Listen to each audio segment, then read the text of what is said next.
Anyone who could guess what animal this hide belonged to would have the king's daughter marry them. The farmer looked carefully, pulled out a hair, and confidently told the king this was pig's skin.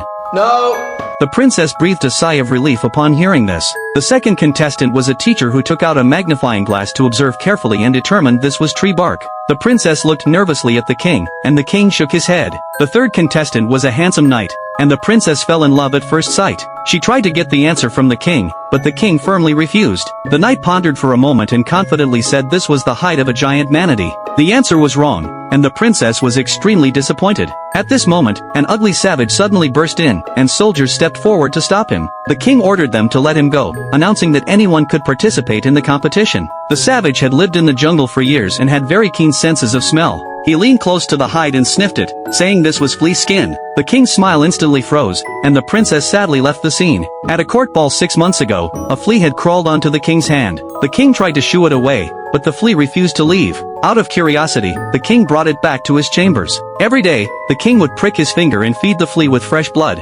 Within a few days, the flea had grown dozens of times larger. A few months later, it had become a giant monster. Due to being overweight and lacking exercise, the flea soon became ill. The doctors ultimately could not save it.